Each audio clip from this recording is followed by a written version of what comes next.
Tonight, caught on camera, school children brawling in Whyalla once again.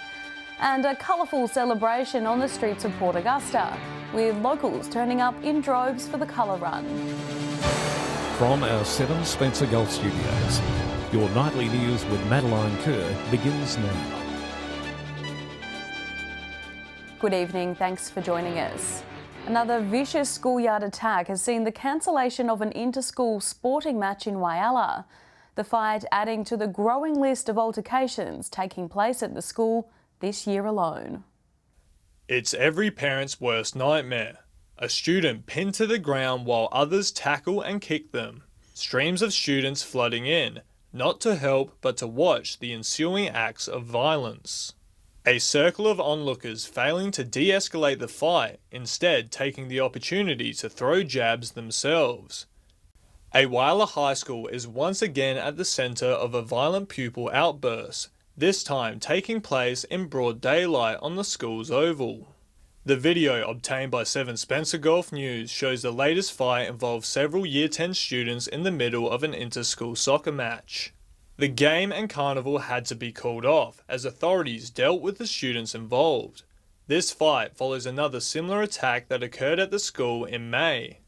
The alleged victim, a 16-year-old girl who was dragged and repeatedly hit in the head. The fight saw the alleged attacker charged later that month.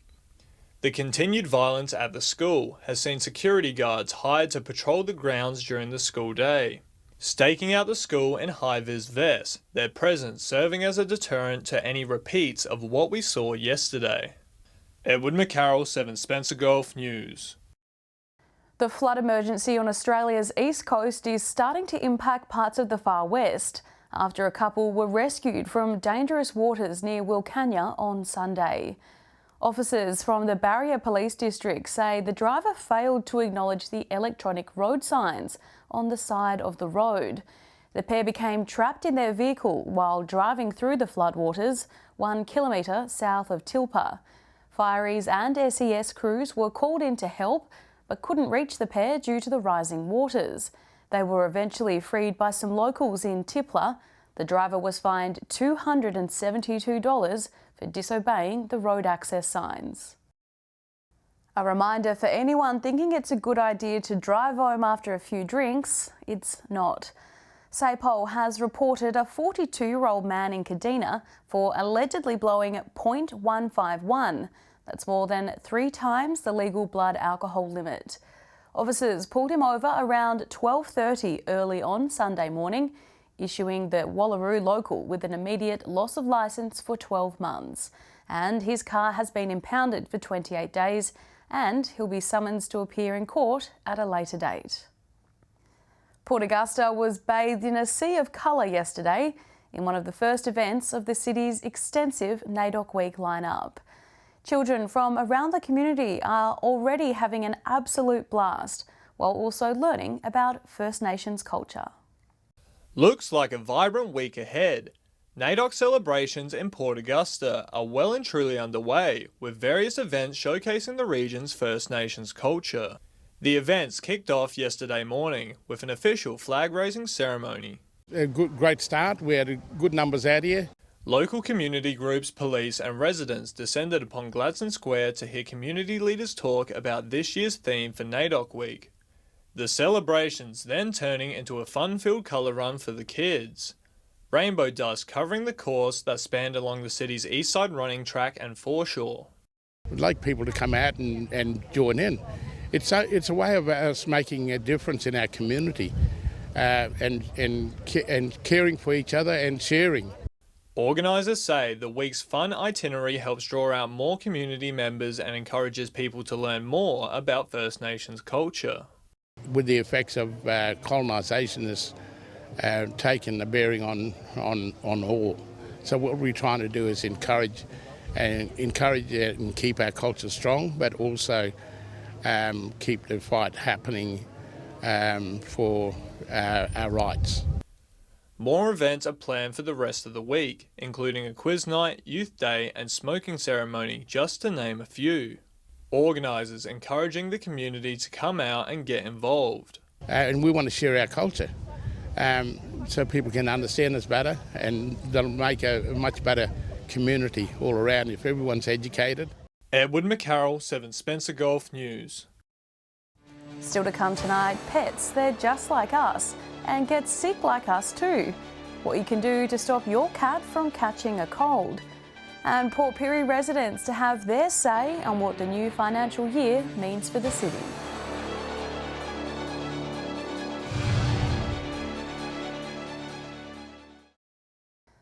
Welcome back to 7 Spencer Golf News. The Port Pirie Council's draft business plan and budget is now available to the public, and they encourage feedback to ensure everyone's voice is heard. The main areas addressed include community, economy, lifestyle and leadership. Peter Ackland is passionate about the presentation of our community and improved access to facilities. As CEO of Port Pirie Council, he wants to address social issues as well. At the projects that we deliver and how can we also get added benefits for our community to try and either upskill our community and or hopefully provide the opportunity for businesses and an industry that are in our town to come and see those young people or unemployed people working on those projects. They get exposure to those industries and the industries may also get exposed to say, well, I'd like that young person to come and work for us.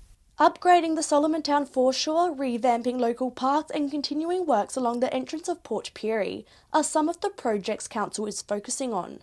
This year, instead of just delivering the Solomon Town Beach upgrade by bringing in contractors and having them build things and then leave, we're looking to use that project as a way of having young unemployed people being involved in the construction of that, first of all, that facility or the facilities we're going to build there. But secondly, that we're going to do that in a way where hopefully those people can learn skills. It's all part of the draft annual business plan and budget, which is now available for public consultation, meaning Council want your opinion. A public meeting has been scheduled for July 19 at the Port Pirie Regional Chambers. All residents are invited to attend, so you can have your say as to what the next financial year holds. Annabelle Francis, 7 Spencer Golf News. A reminder for pet owners to take extra care of their furry companions in an attempt to beat the winter blues. Just like us, pets are also at risk of getting sick this time of year, but there are some helpful tips and tricks to make sure they stay safe in the colder months. All rugged up and ready for winter. Over the next few months, Petstock is encouraging owners to pay attention to their four-legged friends. In the winter, it's good to keep them inside or give them a nice jumper because they need less energy to maintain their core body temperature then. So, and it's for comfort as well. They're much more comfortable inside.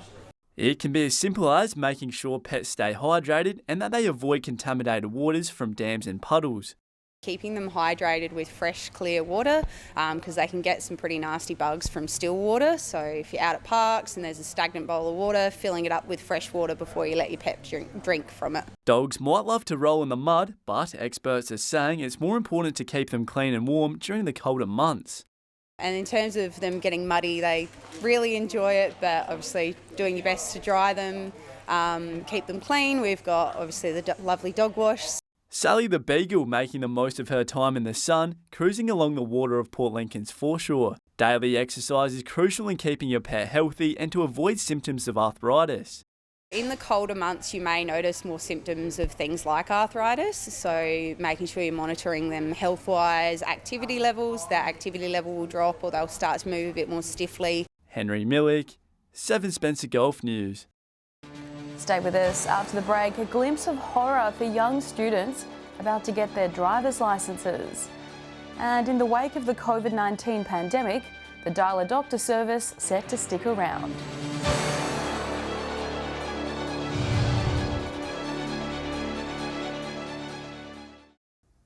Welcome back. School kids from Gladstone and Jamestown were given a glimpse into the horror of road trauma on Monday, with SAPOL setting up a mock fatal crash scene with actors standing in for victims. The reenactment was multi-agency, with police officers, paramedics, fireys and SES crews all working together to show the dangers of road use and the responsibility attached to holding a driver's licence. Superintendent Mark Cyrus says the mock crash exercise is a powerful way to deliver road safety messages to young people who are new drivers or on the cusp of getting their Ls. In the wake of the COVID-19 pandemic, health professionals have seen patients make the shift to telehealth services. A face-to-face visit with your GP may be a thing of the past, with millions of prescriptions being issued online. With the opening up of restrictions, this year's flu season has seen an increase of respiratory illnesses. And we are not out of the woods yet, with health professionals still encouraging people to get vaccinated. But also we're seeing the impact of influenza this winter, significant number of cases, people being hospitalised. And I think that this ultimately means that we need to be, more focused on making sure that we're vaccinated. However, there is a silver lining. Now, people won't have to wait as long for their test results when checking their My Health records. As of June 24th, there's been a removal of the restriction of 7 days waiting for your influenza and other respiratory illness pathology results in your My Health record. Due to the current climate, more people are opting for online GP consultations through telehealth. We've seen over 100 million telehealth consultations in the last few years. And what that's come about is obviously out of necessity with COVID-19, restrictions, needing to stay on top of your health, connecting with your healthcare workers. Now, nearly 43,000 practitioners have issued electronic prescriptions to patients in an attempt to go digital, providing a faster, safer and more efficient supply of medication across the nation. 62 million electronic prescriptions, and that number continues to climb. I think that not only do patients start to see the benefits of an electronic prescription, but so are practitioners. To find out more, you can contact the My Health Record helpline. Henry Millick, 7 Spencer Golf News. Stay with us after the break, back and better than ever. Port Pirie volleyball post-pandemic. And we'll have the weather details with Alex Sykes.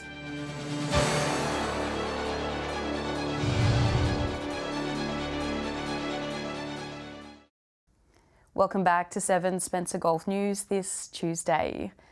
Each week, many Port Pirie sporting clubs have been braving the cold and midweek fatigue to train with their teams. Players are putting in their all, preparing for the next game and the chance to move up the ladder. Annabelle Francis has more. Port Pirie volleyballers have been hard at work, practicing their spikes, digs and serves, and it's showing on game day.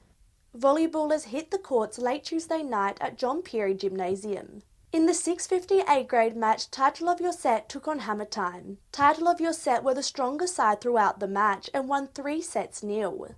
The scores were 25-22, 25-22, 25-13, 14-15. Hammer Time will be looking to come back stronger next week.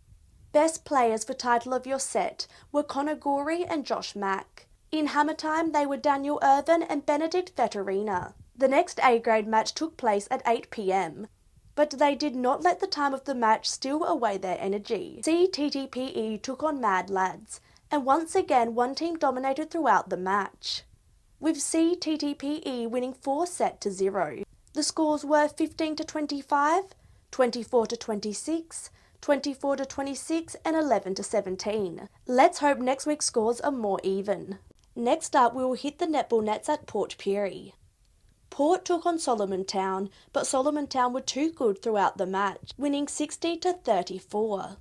The scores were slightly more even between Celtic and Blue Wren. Celtic put up a good fight, but Blue Wren stayed in control, winning 48-38. Over in Port Augusta, they entered round 9. St. Joseph's versed Railways, and despite being next to one another on the ladder, Railways dominated, winning 44-26.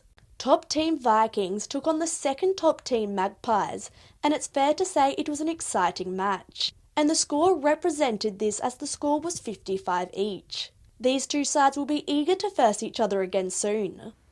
That's it for Sports Wrap this week. We are always looking to present different sports, so feel free to message our Facebook page. Time now to take a look at what's happening in the weather with Alex Sykes. Alex, it was Sejuna's turn to be absolutely freezing.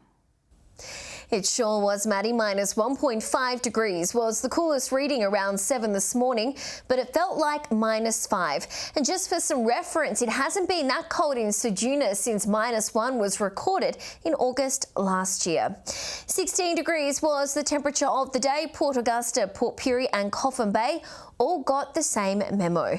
Looking more broadly at today's weather map, Adelaide also reached 16 degrees today, 13 the top in Wowler, Kadina and Broken Hill, 15 in Port Lincoln.